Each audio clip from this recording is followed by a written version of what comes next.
about the Smallidge Lecture. This is the 7th annual event, which is funded by the Smallidge Funds for the Arts. The Smallidge Family Fund was established in 2015 to honor the memory of Bernice and David Smallidge and their passion for the arts and the arts community in the Flint area. This perpetual restricted fund is maintained by the continual donations by family members and friends.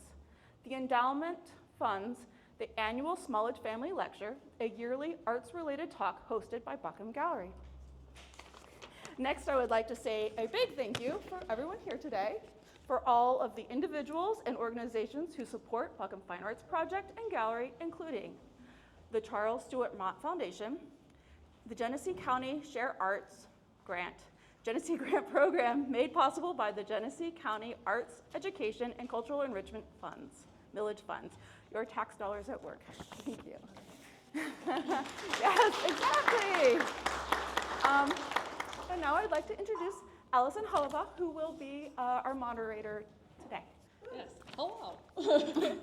Yeah. So to get into, actually have one. Thank you. There's multiple. So to get into the description of the exhibition, so 5 artists come together for the first show of Buckham Gallery's 41st season in Tickle Me. What started out as a joke, combining the first letter of each last name in alphabetical order to spell E-L-M-O-S, Elmos, turned around to become Tickle Me, a very suggestive title referring to the works which spark intrigue. Donovan Entrekin, Michele Leclaire, Janice McCoy, Matthew Osmon, and Brian Spolans all ask more from their works than visual interpretation. They create images and narrative to explore the shadows which tend to avert our eyes, the unsettling, whether physical or emotional, the collective unconscious, and frequently with a little humor. We invite or respectfully request the viewers to be tickled through experiencing this collection of large and small 2D and 3D works in the mediums of drawing, mixed media, painting, printmaking, and sculpture. So, we'll begin with introductions. Hi, I'm Janice. Thank you all for being here. I'm an interdisciplinary teaching artist. My primary practice is printmaking, but I often create works that engage with nature and man-made objects. Hi, I'm Brian Spolans. Thanks for coming out. I make prints, drawings, and a lot of paper things. Oh, and I also make the sculpture houses that are up. That you're allergic to. That I'm allergic to. Yeah. My name is Matthew Osmon. I mostly draw and then put color on top of the drawings. I would call it less painting and more drawing. And yeah, that big baby right there is one of the ones I made. Oh yeah. I'm Donovan Entrekin. I think of myself primarily as a painter, so kind of the flip of Matthew. When I draw, I feel like I'm painting, and my paintings are very much just about the materials and things that I'm using. I guess that's it. Hi again. So I'm Michele. I'm also in the show with sort of works that are sort of based on old family photographs and memory. I use it as a way to kind of talk with the past, whether my parents or even sometimes I use images from their childhood as well and combine them in different ways sort of for a nostalgic feeling and memory. And I'm going to start with the first question, I guess. Matthew, and for those of you who don't know, we are going to start by asking each other a question to open up the dialogue and then invite everyone to participate rather than us each giving a sermon on our own work. So Matthew, as a person who is so obviously full of life and joy and loves people, my question is, where are the nightmares and demons in your imagery coming from? Oh, God. Oh, God. Just that? Just to start. She described that as a soft question. Tell us every place it comes from. Go. I think are we pretending that we're just talking to each other? Okay. Hi, Michelle. I think it's the loose answer is if you're talking about the way I am in my daily life and then the weird things that you see, I think that the quick answer is that that's the balance, right? You know, you got to have the two things a little bit, and you know, I think that generally we don't dive into those dark places, and we kind of shun them, or we go to therapy to deal with them. Speaking of that, I was just on a road trip with my friends, and we were listening to the Werner Herzog autobiography, which I may or may not have stolen several pieces of that for titles for paintings. But one of the things he said was he hates therapy. He thinks it's the worst thing that could ever happen, because he talks about shadows, right, in the subconscious and in your psyche, and that if you shine a light on those shadows, and if you shine a light everywhere, there's no place to live, there's no place to be, and you have to vacate that space, essentially. So I don't know if I agree with that. But as far as where the images come from, I don't know. They come from many places. For example, this piece, there's elements from Scandinavian folklore, there's elements from my Christian upbringing, which was very conservative Baptist. So, and then there's elements of that I wanted to draw a creepy baby. You know, like everything doesn't have like a whole thing to it. Sometimes it's just like, oh, that would be fun to paint, you know. So it comes from, just like all of us, it comes from our experience in life. And then depending on where I'm at that day or that night, you know, similar to the way Donovan paints, where he's reacting to the things that he's putting on the canvas, I sometimes react to the narratives that I'm messing with in my mind. So, oh, that connects. Oh, I didn't think about that, right? And so a lot of times the finished thing doesn't have anything to do with, or doesn't look like the thing that it started or wanted to be at the beginning, you know. So is media that you're consuming sort of influencing some of that, or is it more from like your self-conscious, like wanting to do a creepy baby? I don't think it's media that no, I don't think it's media. This series, for the first time, I used AI to give me reference photos. So I just told it, like, I want a baby, and then it showed me a baby. And then I was like, okay, I want the texture to be gross, and then it, you know, and then it kept blocking me, saying that that's inappropriate. I'm not joking, over and over and over again. Because at one point I was like, I want the boils to be weeping black ooze, and they were like, yeah, we're not going to do that. That's not a joke. That's exactly what happened. I think it was because it was directly connected to babies. So then I had to trick it. I was like, okay, I want a nasty QP doll, a shiny doll, a shiny baby doll, you know. So I had to like massage it, and I did argue with it many times. I was like, I'm paying for this service. You will give me what I demand. Show me the nasty babies. But it was a really fun exercise, by the way. Those of you that are artists, like, you know, that use reference photos. I mean, I'm constantly trying to find good reference photos, and I don't have time to light them and bring models into my studio or anything like that. And usually my wife and my daughter are sleeping when I'm down there, so it's just never going to happen. And my hand looks like my hand.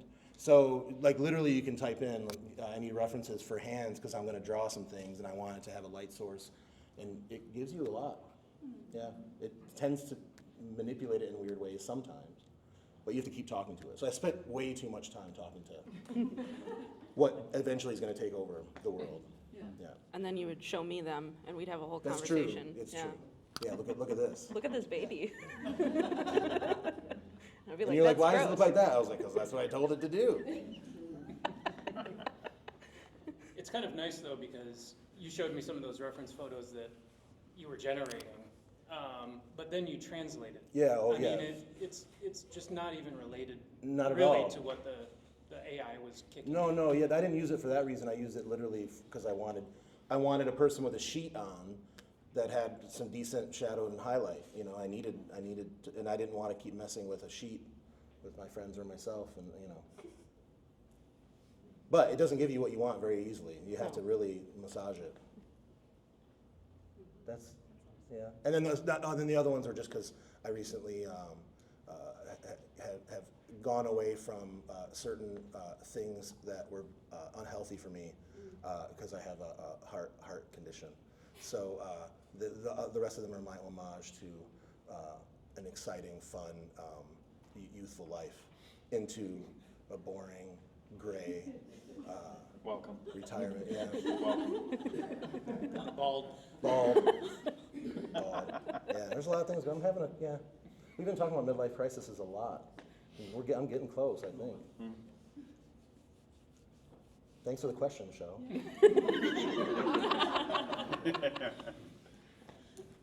So are we just going down the line? I don't know. You guys, yeah, go ahead. Okay. Brian, I chose your name out of the hat a few weeks ago. I love your work. I've always loved your work, and I've been looking at it for a couple of years now. And we were talking at the opening for this show, and you were talking about your sort of studio practice and how you work, and you told me that you kind of work from a portable kind of station in your home. It's like a TV dinner tray. Yeah. Which is amazing. But it's not like thoroughly stocked. It can't be. So when you need a certain color or something, you go get it and you come and you do the work. And I was just kind of curious. It's actually two questions I'm going to slam together and you can dance around them all you want. But as far as the process goes, do you think that process of working or that situation of working influences the imagery? You know, the palette and everything, you have a pretty limited palette, you have kind of a tight way of working. Or do you think, the imagery and everything came first and you're like, well, I don't need this set up studio all the time. I can just grab what I need because that's what the imagery demands. The other part of it, though, is, I had read your images in various ways over the years, but then we were talking about this and this idea of being in the home and the house and this domesticity and all of that. And then, I looked at your imagery again and I'm like, well, Jesus Christ, it's all about being home or having home thoughts. So I was just kind of curious, one, the kind of technical process question, but then also this imagery and this domesticity. How does that kind of work? I think it's perfect. I love this question, Donovan. Thank you. So I like to work out in my living room mostly. And a big part of that is because I feel like I can be very forgetful. And I like to try and encourage myself to work as much as possible. So if I walk through my living room and I walk by a piece, I'll look at that drawing and I'll think like, oh, it just needs a little bit, I don't have time for it right now. And then do my other life stuff, right? Go answer some emails, right? Then walk by it again and it's like, oh, I could just put a couple of lines on there and like, no, I don't have time for that. Like, or I'm too exhausted, I'm gonna sit around and play on my phone. Which I'm sure nobody else does that with their spare time. Watch some TikTok videos. And then, but eventually I walk by it and it's like, you know what, if I just, and it'll trick me. Like instead of me going back to watching those TikTok videos or playing my game on my phone, I'll sit down and I'll work on it. And a lot of what I work on, the environment that's around us, I think is really important. And I like to use these environments to try and talk about what's happening in my mind or in what I see is happening around me as much as possible. After the pandemic, did you guys hear about that?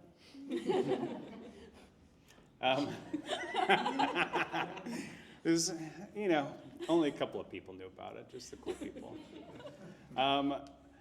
I was making a lot of work about thinking about like sort of this retraction from public life and space, and in that way it seemed like the metaphor, the allegory for me was about coming to this place and creating sort of nests of safety, and coming out of that and like getting away from being in that space, it became that plus maybe like something to hide in, maybe something that was keeping us safe, but also, I've always been a bit of a homebody, but it also just became like, well, that's what I'd been making work about, that's what I was thinking about. So I started making these houses because I just was having fun. It was a lot of fun to build these houses that we've got up around here. And I decided to make one about my own home. after watching where everybody should get their inspiration from, it was Nightmare on Elm Street Part 3, Dream Masters. Best one. Best one, Solid film. Patricia Arquette. Patricia Arquette. Anybody else from that movie? I don't know. Nobody else knows Robert anybody. Robert Englund. But yeah. Where they had a creepy house and a creepy, like, paper mache house. And I thought, like, I love the idea of being inside a house, seeing a prop or an imagination of the house that you're within. And I love the idea of being able to, like, enter inside, being inside the own house, being able to, like, then enter inside that house. And I thought that's so much fun. So I built that just for, you know, my own sort of pleasure. And then I'm like, I want to make more of these. And I'd make one, and it's like, it doesn't feel right. And it's like, let's mess it up. I want to destroy it. Because that sounds like so much fun. And I think, like, I don't want to do it with a hammer because that seems so violent. I don't want to, because this isn't a violent interaction.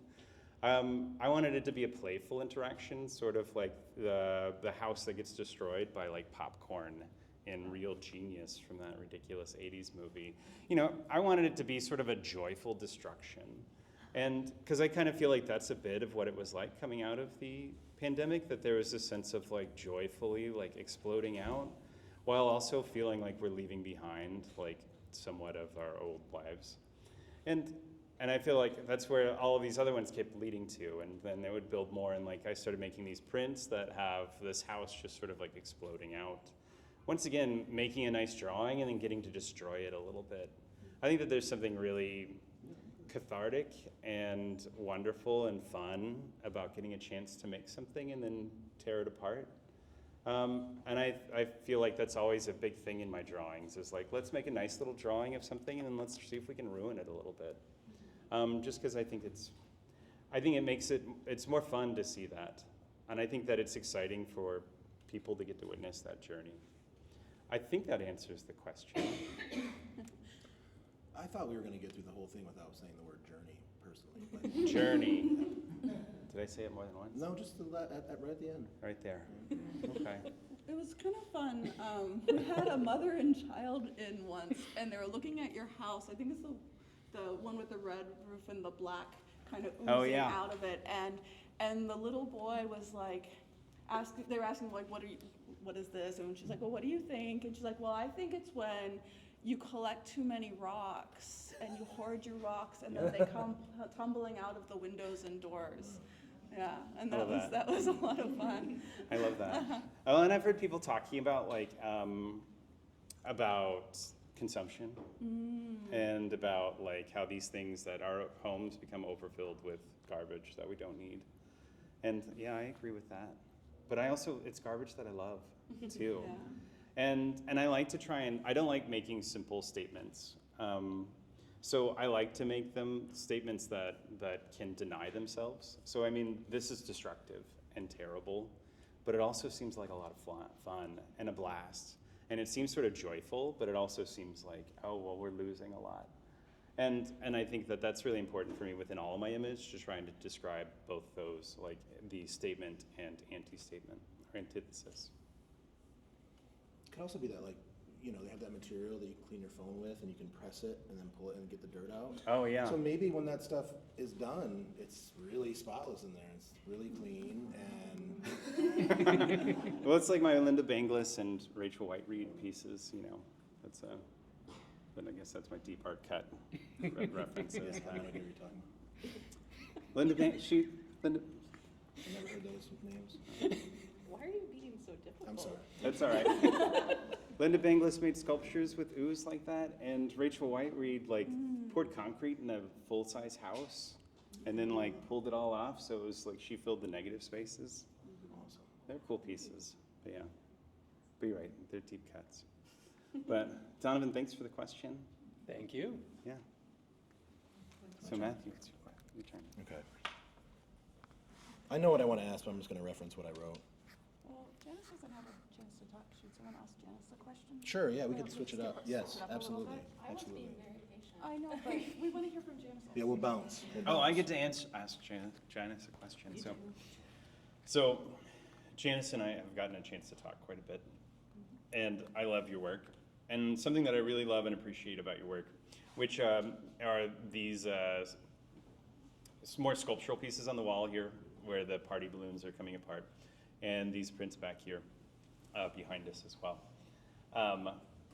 where there's sort of this description of what could be saying party balloons, and saying that, like, seeing them, it sort of references the idea of this like fun party and this like sort of fun event, but now we're at this sort of point of that it seems like it's over. So there's this allusion to this like great time, but there's also this allusion to the idea of like, well, now it's time to sort of clean up afterwards. And I think that it's that sort of wonderful state that I think most people are caught in, but I just wanted to hear you talk a little bit about, I forgot how I turned all of that into a question, but it's something that I love about your work, and I just want to hear you talk about it more. I love it. Thank you. Yeah, so when I was trying to kind of figure out what I wanted to make for this body of work, at the time there were some material questions that I wanted to revisit and some imagery that I wanted to revisit from previous pieces.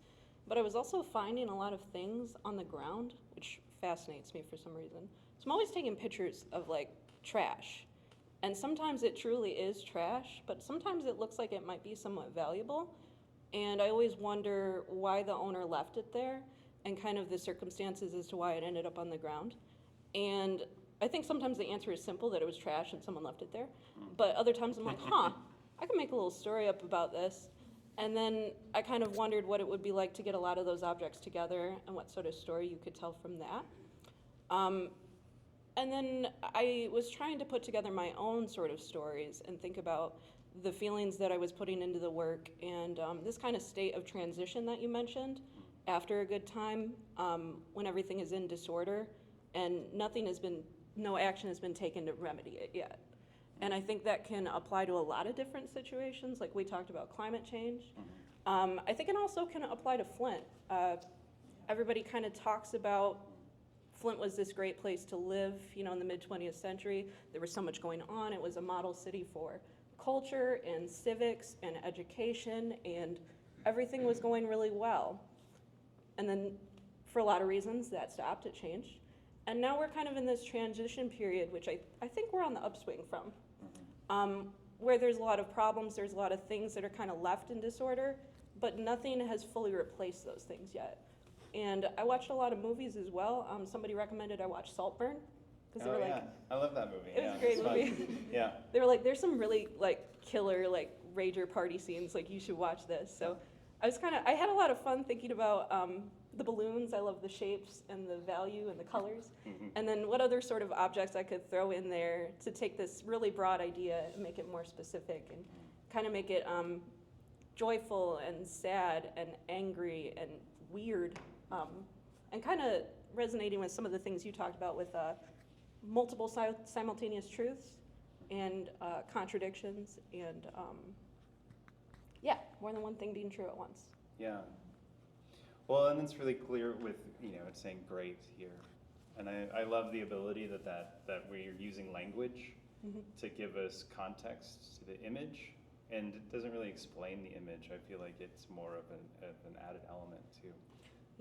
Yeah, no, I started off as a painter, and my painting teacher always told me to don't put text in your work. It reads too literally. It makes it more like a book. And if you mess it up, it's really obvious. It draws the attention away. So I was like, I like text. I like signs. I like looking at street signs. How could I do that with objects in a way that doesn't feel too literal? And I love the balloons.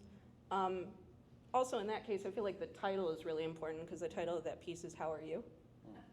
Yeah. Great. Yeah. Yeah. Which is kind of a reference to that surface level politeness that we all feel like we need to bring to interactions, especially with people that we don't know very well. So when they ask you how you're doing, whether it's the truth or not, you just say, fine, or great, or I'm doing well. But obviously those balloons have seen some stuff, so it's not all clearly great. But yeah, and I really liked this too because I could, like I mentioned earlier, tell some personal stories about my life this year in a way that didn't feel too vulnerable. And there's a very specific reasoning why I chose the objects I chose, but it's not necessary for the viewer to know those things. And in fact, I prefer that they don't know those things, because when you look at those objects, you're kind of placed in the same scenario that I often am in when I'm looking at trash on the ground, and I'm wondering who left this here and why, and what kind of importance it might be to them, whether they were looking for it. So you raise a lot of questions and you don't have a lot of answers.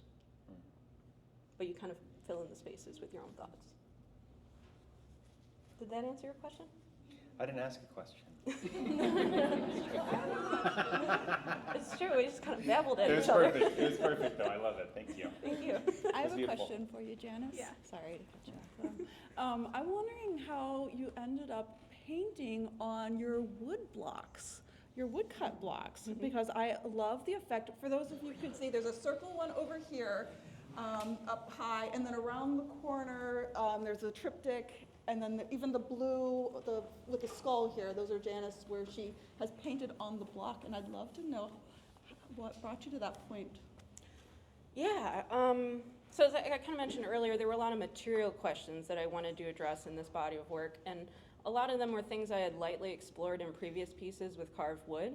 And thinking about like the printmaking process, if you guys aren't familiar, I do a lot of relief printmaking, which is designing, carving by hand or with tools, inking the raised surfaces and getting an impression to create an addition.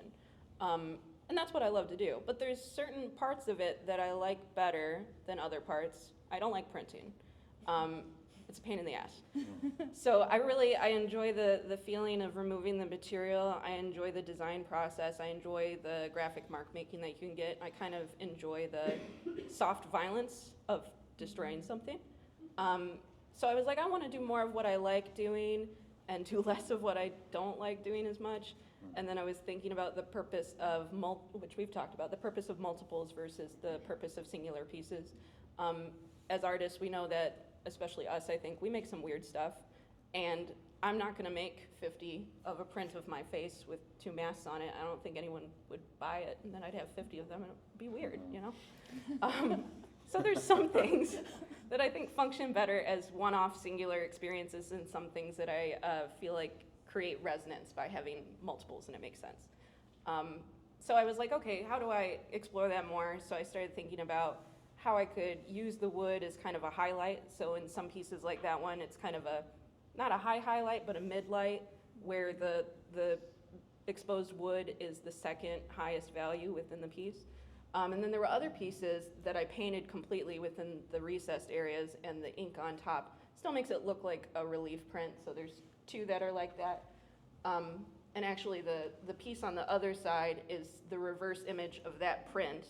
So I printed that, then I like deconstructed the block and mounted it, which was actually an idea I got from you, because we had been talking about getting ready to print, and I was like, what if it doesn't turn out? And you were like, well, the block is beautiful. And I was like, yeah, it is. And I don't have a lot of storage either, so it was kind of a practical concern where I was like, I don't want to store a 2-foot by 4-foot piece of wood, and not do anything with it. So I designed it to cut it apart and kind of use that idea again and explore this painting inking process, I guess, to be more specific, that I was enjoying doing.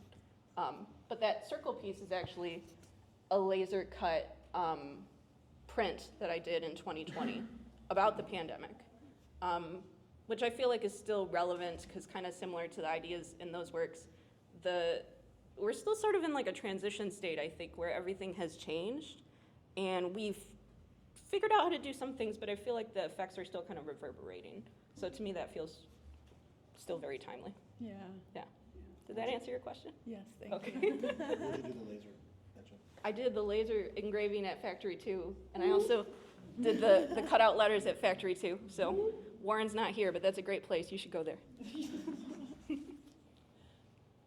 Cool. Would you like to ask a question? Oh, yes. Donovan. So you and I have had this conversation before, and I've always enjoyed hearing your perspective on this. You approach content, imagery, and narrative really differently than the 4 of us. And I think it's very cool because it's very different than how my mind works. And I was wondering if you could talk a little bit about how you decide what to draw, paint, or sculpt, and how those decisions, in a way, free you to consider other things about your art making. Sure. I know we've talked about this before, and I am probably going to answer it in a completely different way, Excellent. because that's just kind of how it works. My thinking on subject matter and everything changes day to day, and that's part of why I enjoy doing what I do. I went to a very, very traditional art school where it was just drawing the figure over and over and over, drawing the skeleton, studying anatomy. It was just drilled into your head all day, every day. And in one sense, it was you have to make this look like the thing, right? So if you're drawing that person, it has to look like that person, and here's how we do that. And on the other side of that was, well, why are we drawing a nude figure? And the answer was, it doesn't matter. The subject's not important. You're drawing, you're observing, you're doing this thing. And so those two things have always been kind of at war in my head ever since then. Number one, I cannot get away from the human figure. If I draw anything that is not the human figure, it feels untruthful. It's like, that's not what I'm supposed to be doing. I still do it, but I never show them because it's like, oh, that's not what I'm supposed to be doing. That's not truthful. It doesn't ring true. But I have really developed this attitude towards subject matter where I think of it less as sort of an idea or something that's meaningful. I think of it more as a motif that I can work with. And the images that I make or the images that result from what I'm doing, they tend to be, I tend to think of them more as artifacts of the process of making something than sort of deliberate artworks. I don't sit down and say, I'm going to make an image of a figure that means this thing. It's more, I'm going to make something because that is what gives me life. And the thing that I make ends up, this is what it ends up being. And then I kind of turn on my intellectual brain and I look at it and I say, well, this works, this doesn't work, this, and if it doesn't work, I throw it away. And if it does work, then I'm like, all right, I can put that on a wall and I move on to make something else. So in that sense, the images aren't terribly precious to me. They're, the working is what's precious to me. That said, I do have some principles that guide, sort of how I'm working and what I'm sort of approaching. I've always kind of facetiously said that there's only 3 topics that are suitable for fine art. And it's food, sex, or death. Those cover everything. If it's not about those 3, it's not fine art, it's something else. Which I don't believe. Necessarily. But it's funny to say. But it's fun to say, and it is something that does guide my decisions in the studio. So if something feels outside of that, it feels frivolous to me in the studio. It doesn't have that weight, that I'm looking for. And at the same time, my idea of making art is always that it's the most human thing that I can do. If I'm not making art, I'm being an animal. I'm consuming or I'm moving around, I'm eating, I'm doing all this stuff. I'm just being an animal. But by sitting down and making something and being creative, I'm being a human. So when I'm in that state, I'm often thinking about that dichotomy between the human and the animal. So then I go back to those 3 subjects, that are so animal, that are so related to the body. And I draw the body, and I paint the body, and I think about the body, and this, thing that I'm sloughing around in all the time, and its needs. And that's sort of where the imagery comes from. Mm-hmm. A lot of other imagery happens. I really struggled with this show. If you know my work, for the last few years, I've done fairly erotically charged imagery. which again was kind of in that range. So I was like, well, I've done that. I don't need to do that anymore. So I was trying to find, you know, that next image or that next thing that next motif that was going to work for me. And I was working on masks. I was doing all these paintings of masks, which I thought was kind of interesting, and I was playing with it. But the thing was, I knew what it was. I knew what the symbol of a mask meant to me. I knew what representing it meant to me. And so I wasn't interested. I would go down to the studio and I know exactly what that is. I know what that is. And so it's not interesting to me. There was like not enough mystery to it? Yeah. Okay. I mean, my work for me has to be as unapproachable or as kind of difficult for me as it is for anybody else. You know, so if I look at my work and I'm like, I know exactly what that is.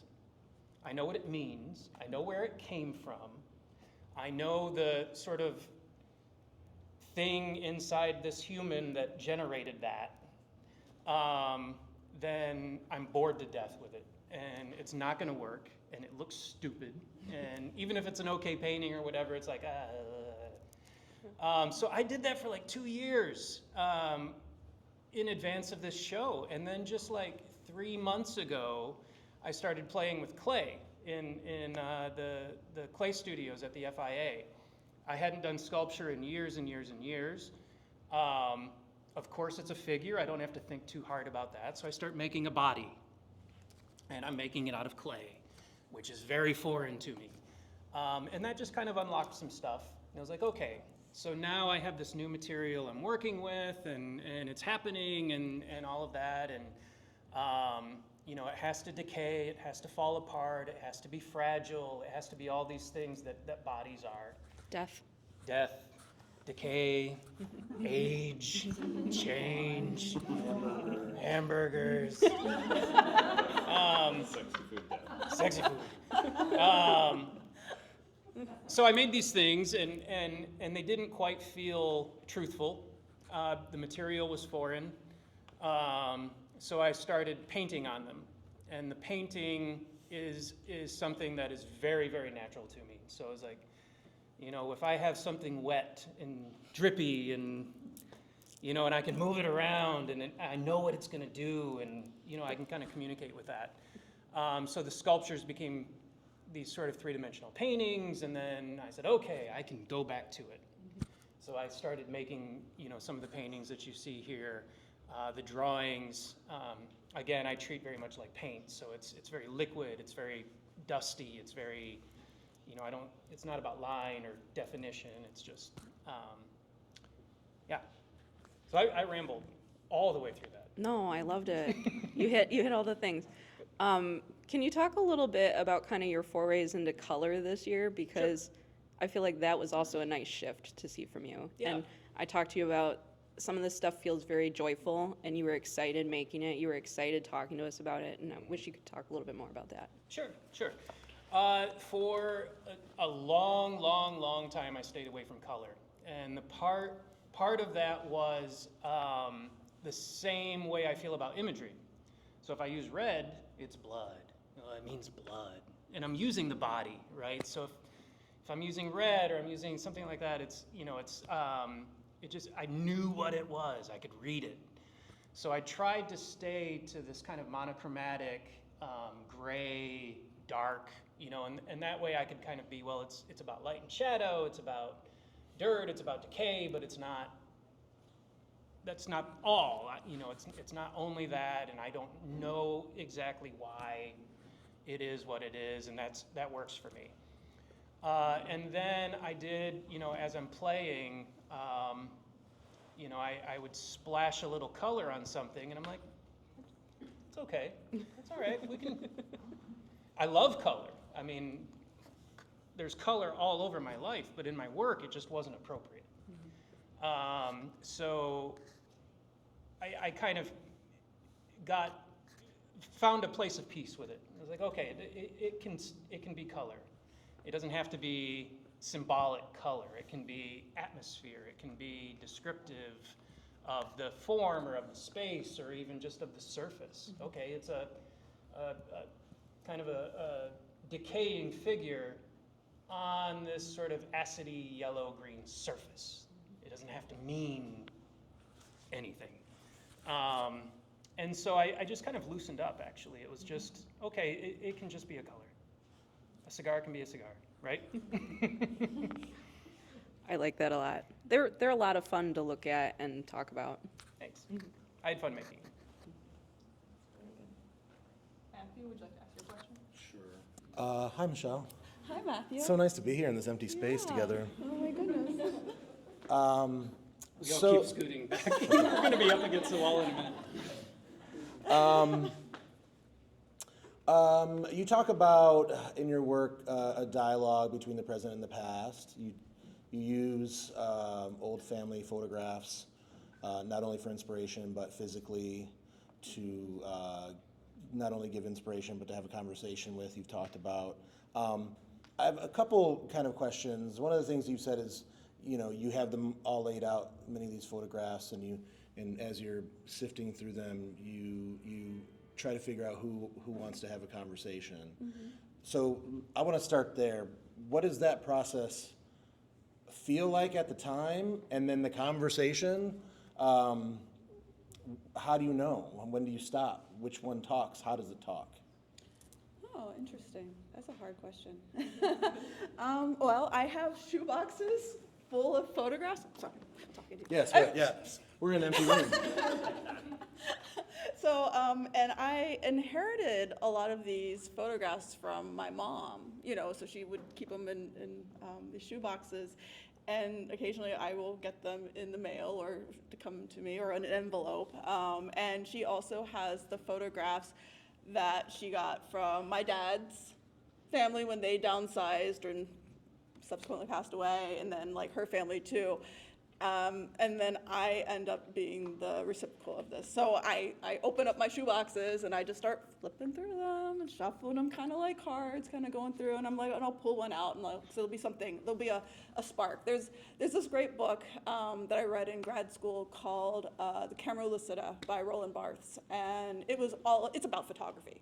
But it was written after he had lost his mom, and he was going through the photographs trying to find her in the photographs. But of course, a photograph is just an instant and a moment in time. It's not the person. There's personality's not there, and it's not an actual, like, what they look like. It becomes flattened out. There's, film, love film, photography.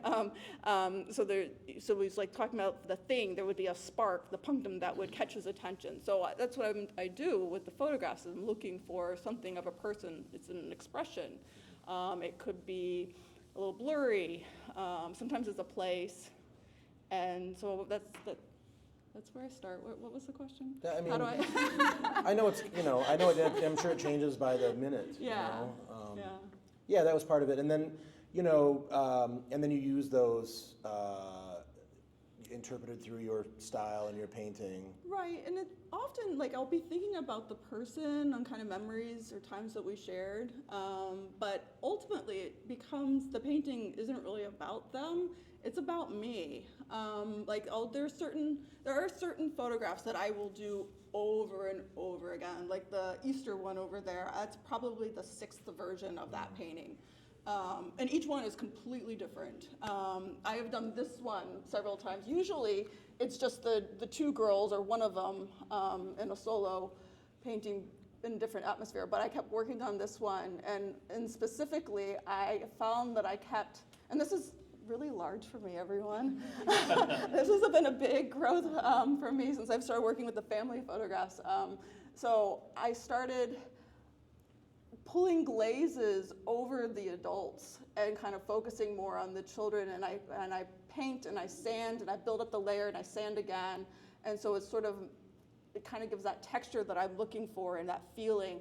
But I realized my sister is going through a lot of health issues right now, and we don't know what it is, and my dad's already gone, and my mom's getting older, and my sister, the little one, and so I'm just thinking about her a lot. So it's really about my feelings. Mm-hmm. Yeah. And I really like cemeteries. And so, yeah. So how do you, or do you go through these photographs all the time, you know them all, Yeah.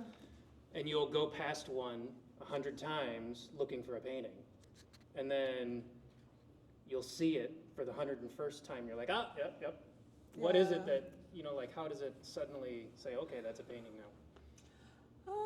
Or the start of a painting? Well, I guess like the little mothers there, the late night bells, I had gone by that one for ages and wanted to make a painting out of it, and it just didn't click until finally. And sometimes I start them and they don't happen, but I never throw anything away. That's true. And so I will come back and I'll try again and I'll keep working on it again. So this was a painting I had discarded and then came back to, and so I guess I was thinking about how they were young, like 20 and 25 with their new babies and motherhood and how that. So it has to be something about where I am at the moment that makes because my experience is changing every day, so that makes that one then grab me. I have something just directly related to that. That's called Midnight Bells. New chapter for the late night bells, Late night bells. because they were night owls, and obviously if they don't have. So that painting, and then what's the painting that sold on that wall that we just moved on the left top? Oh, Grandmothers. grandmothers, yeah. Which I think is the best painting in the show, by the way, by far. Out of all. I do. No, I really think so. But what my big question was, when you look at those two pieces, which I think are in the world that you've been working in for a while, both subject matter and style, and then you look at the birthday series, and then this piece in the corner, which is probably the second best painting in the show, in my opinion. And I'm seeing a shift in some way or another. Which I love the change, and I'm going back to this idea of you mentioned voices and having a voice and speaking through these. I'm feeling like there's a different voice that potentially has a helium balloon that it's sucking on. What is there? Do you have an explanation for that change, or are you right in the middle of it? What? Well, I'm definitely in the middle of it. The larger paintings start differently than the smaller ones, so part of that is the working process. But those are not my childhood anymore. That's Theo, is the kid, and their friend Tess, and it's but I've done a lot of birthday parties from my birthday party photographs, so that's just one of those genres that those stories I like to tell, and so it's a different birthday party. But I'm also thinking a lot about Tess has since lost her dad. She's just a teenager now, and so these family paintings for me also kind of sparked from that time when my dad passed away, but my dad's a lot older, and so my heart, of course, is going out for them. So there's that sort of unsettling feeling that still comes through, even though it's someone else's birthday. I see the difference in vibe, Yeah. and I'm also curious though about the difference in execution and form, and what the way that you're painting the figure feels quite different to me. When I look at these other pieces, you're always manipulating the photographs. You're not leaning into the photographs so much most of the time. You're messing with it. You could easily just trace it and make it look just like the photograph, right? So here, though, it feels like you're building girth almost on the forearms, and there's more of a roundness and a heaviness. I'm still learning how to paint. Okay. Yeah. I went to a really traditional school too, the same one where it was all drawing and painting the figure. But my undergrad was in printmaking, not painting at all. So I'm still teaching myself how to paint. Okay, I love it. It's great. I get what you're saying though. There does feel like more of a roundness or a volume to the figures. They feel more present. Yeah. Sometimes your figures, in a good way, feel ghost-like or thin, and and these children, they feel here. They feel tangible. I like that. Almost like you sculpted them and then used the sculpt as a reference, right? Because it has, I don't know, there's something more tactile to them. They're more recent images. Yeah. Do you have more of a fully formed? Yeah, that makes sense. Right. Like, I was an adult there Yeah. when who took the pictures rather than being the child in the photo. and they're digital photographs as opposed to film. So I don't know if that makes a difference. I'm sure it all does.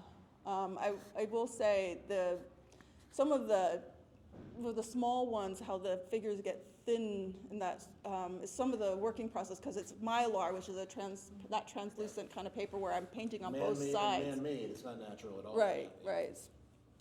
So there's textures that build up from the sanding and building up and down, and I'm sure that changes them. Yeah, thank you. Thank you, Michelle. Yeah, thank you, Matthew. That was very nice. Yeah. I liked it too. Right, that was everybody. So does anyone else have questions to ask?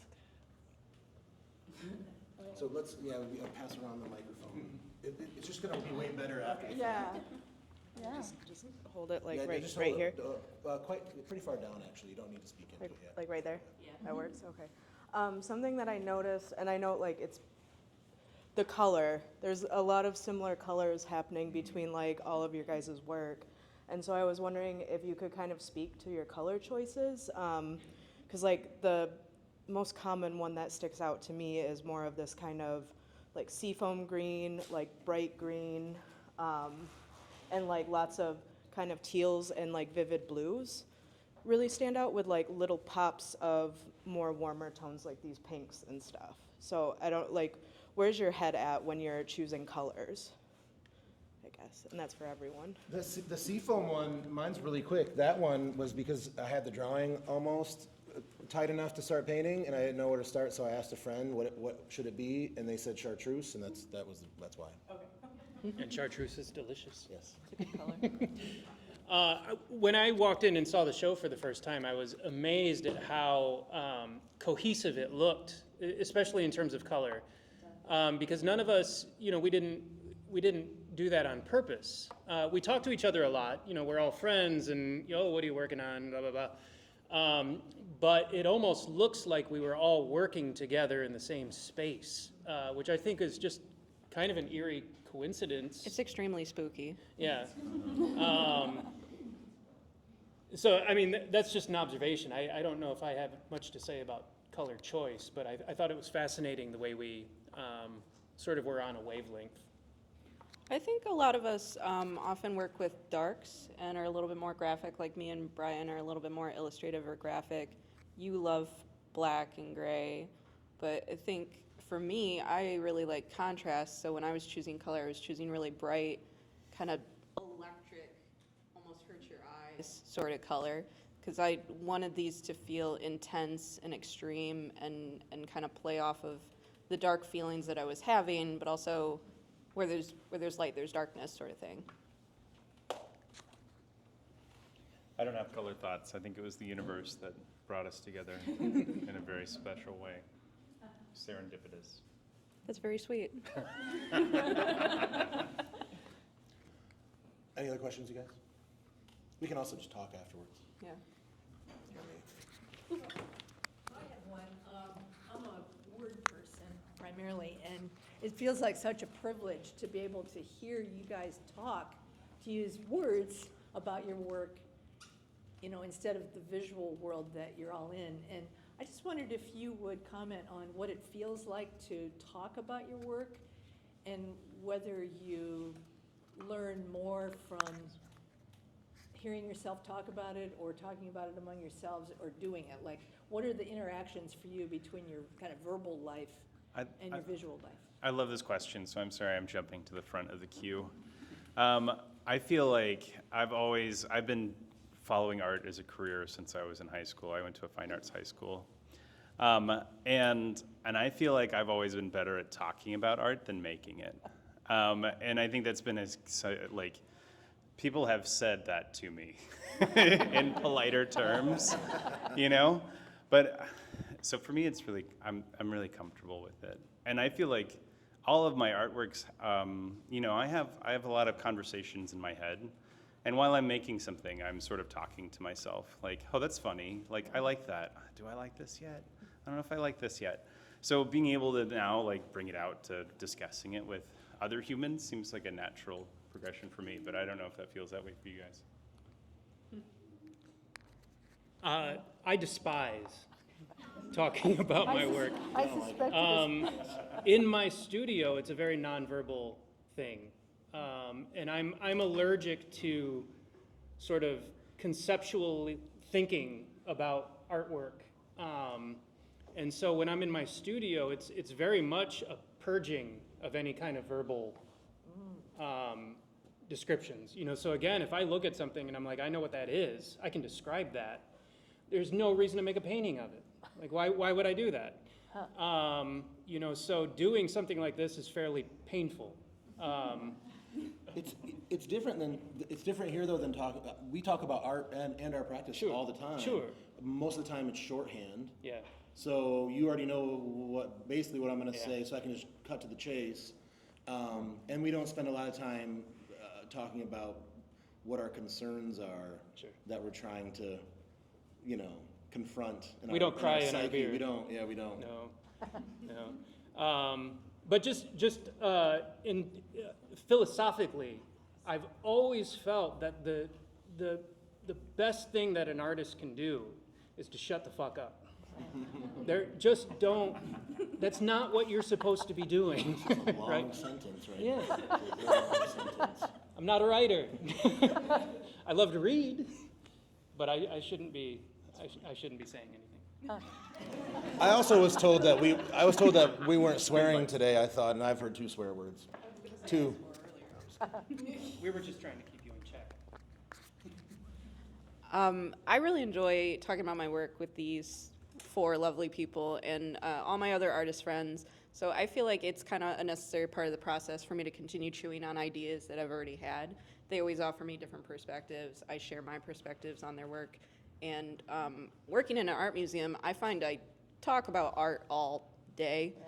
It's one of my favorite things to talk about. I don't really get tired of it. What makes me uncomfortable kind of is talking to all of you guys, 40 or 50 people. So thank you for listening to my thoughts and ideas. That's more like 85 people. That's what I'm going to say. Oh, It's 20,000. I'm not good at math. Biggest crowd. Ready to start talking about crowd sizes? Somebody told me afterward it was the biggest crowd. That's what somebody told me too. I heard that Buckham Gallery literally exploded. Any other questions? Thank you. I love that your answers.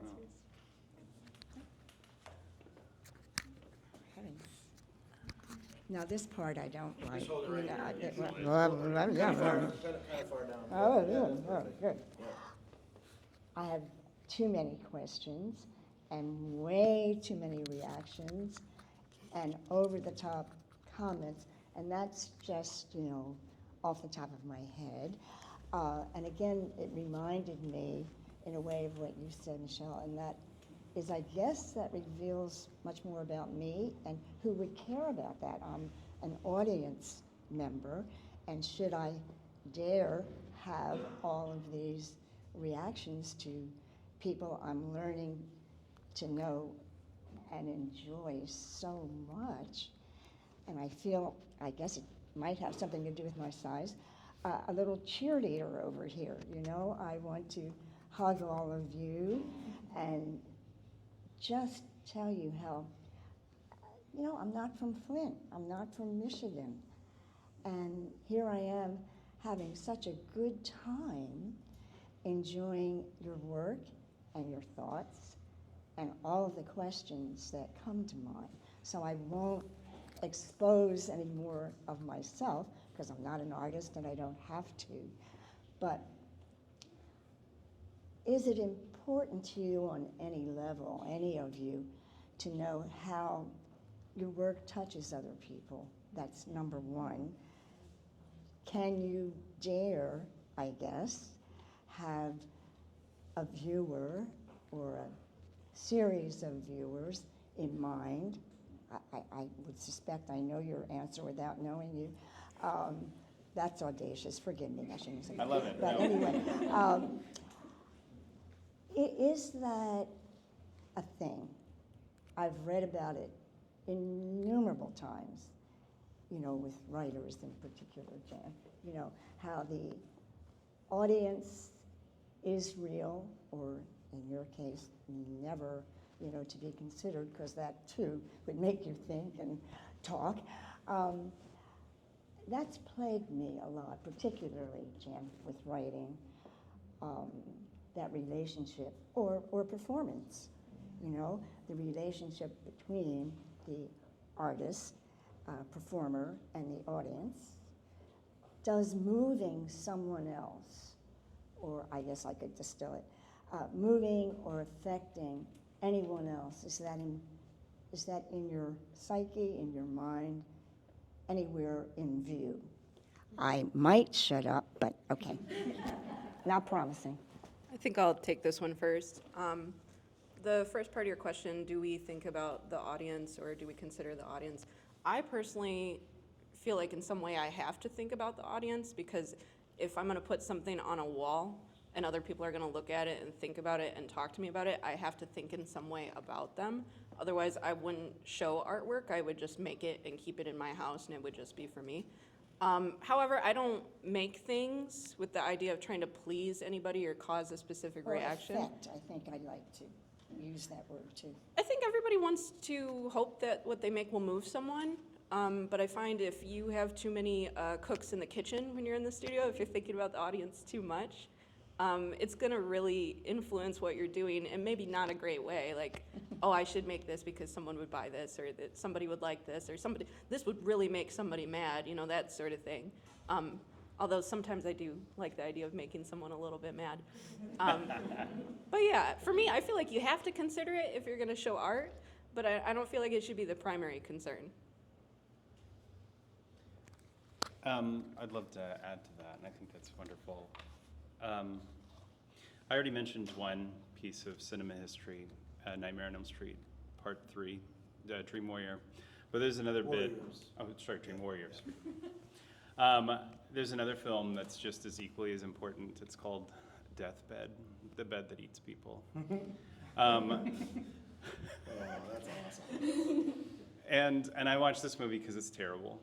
And it is really terrible. It's about a bed that through a bacchanalian party turns into a monster that just, if they sit on it, they get eaten. So it seems like a monster that's pretty easy to dodge. But and I could talk, obviously I can talk for hours, but I could specifically talk for days about how much I love this movie. But one aspect of it is that there's a narrator in this movie, and they're a painter that's behind their painting, that's in the room where the deathbed is. And they get to talk about, like, oh, you know, this deathbed has been around, and oh, these people don't see, you know, and give like all this drama. But there's one scene in this movie where there's a beautiful young woman who may or may not sit on that. She's gonna be eaten by that bed, sorry, spoiler alert.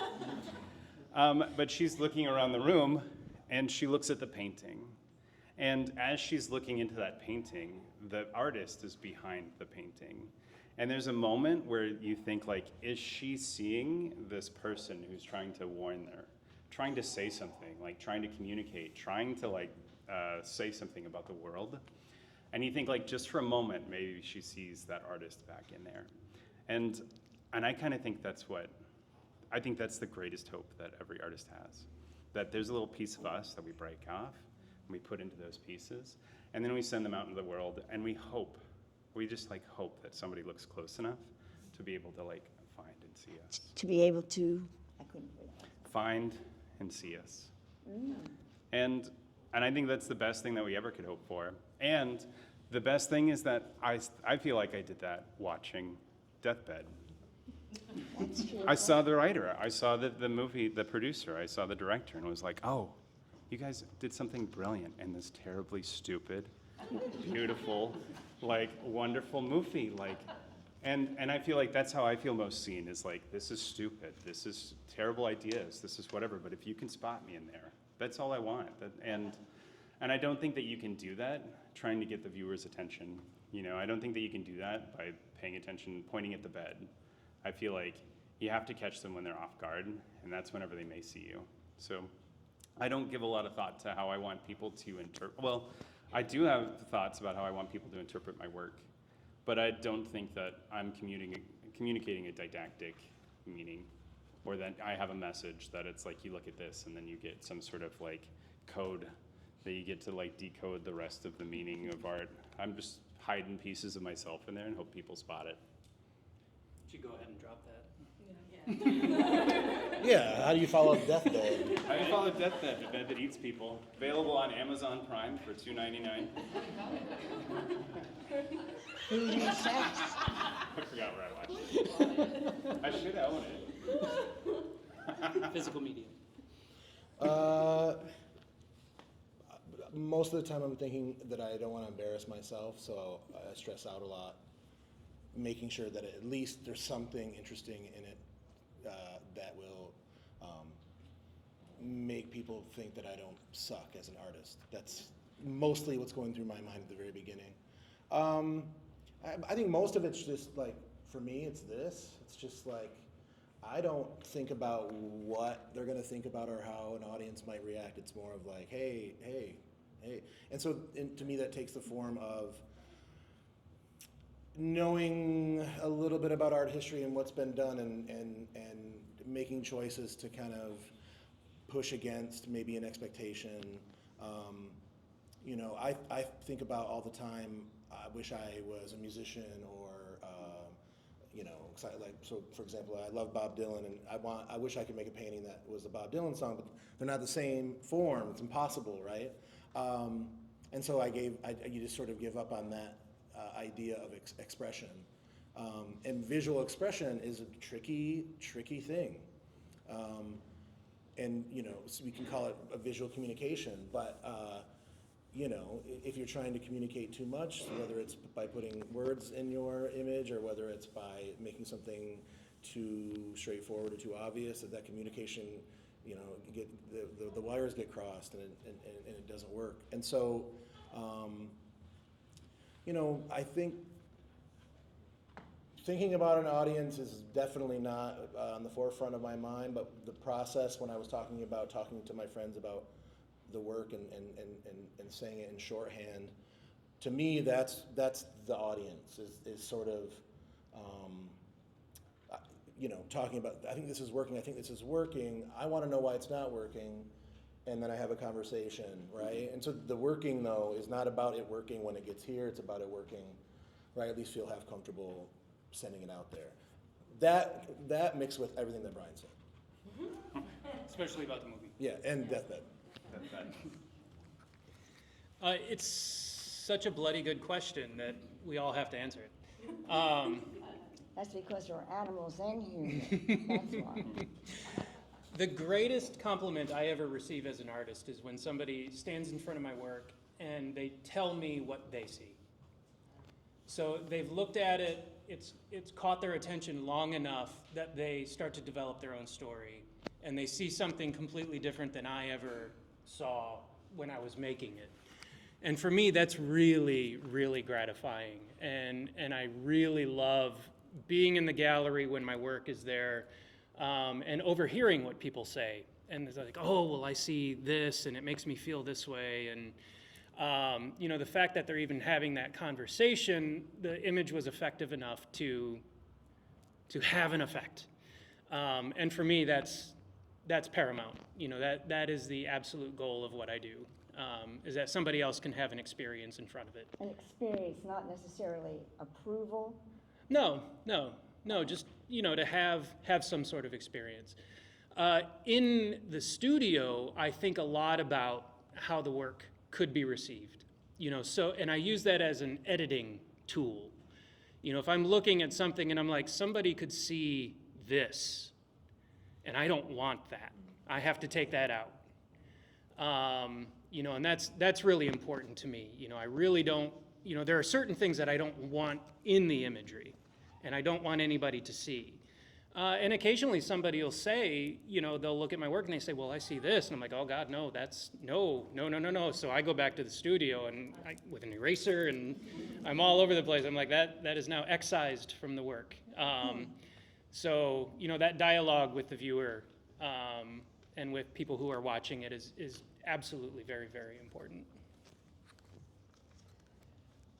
We've had conversations for a long time, so we have a similar take. I apologize. So in my opinion, the best art is the art that you have an experience with, and it causes some sort of an emotional reaction, whether that is happy, sad, nostalgia. So for me, I love hearing people tell me their memories or how it reminds them of this family story or event or something like that. But I don't think about the audience when I'm in the studio at all.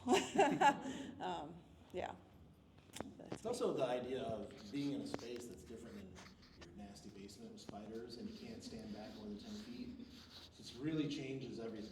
So that is a consideration too, or more so maybe an excitement.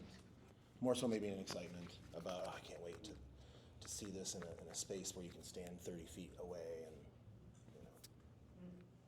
you know. May I ask perhaps what is a corollary question?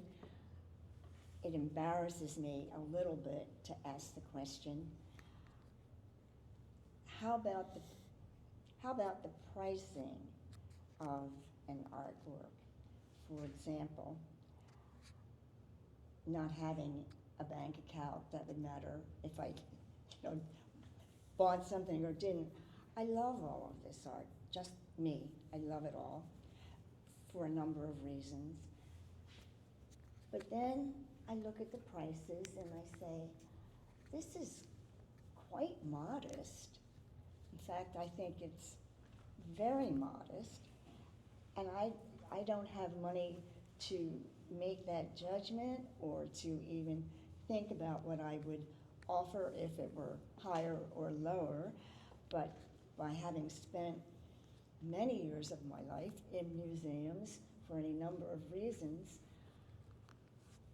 I think you should ask a lot more money.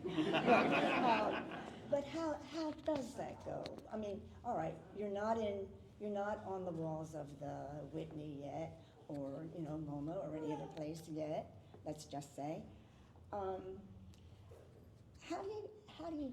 Is it too personal to ask you, or is it you, Michele, who prices everything? No. Okay. Do you want to talk about money? It would be easier if there was like, here's my work, and one person was like, that is worth $3,000. That is worth $100. It's all. I mean, talking about money is almost like talking about sex. I mean, do you? I mean, I'm not talking about sex, but I'm just saying you brought the idea, and you missed that one, in your three things that you want to avoid. But how do you? Who does it, and how do you go about it, and how do you feel about it? That's all. That's a great question. I feel very strongly that I do not want to be the biggest collector of my own work. Oh, so if it's sitting there, there you are. Yeah. I make a lot of work. I make a lot of paintings. I make a lot of stuff. I don't want to live with it. I want it to go. I want somebody else to be able to enjoy it.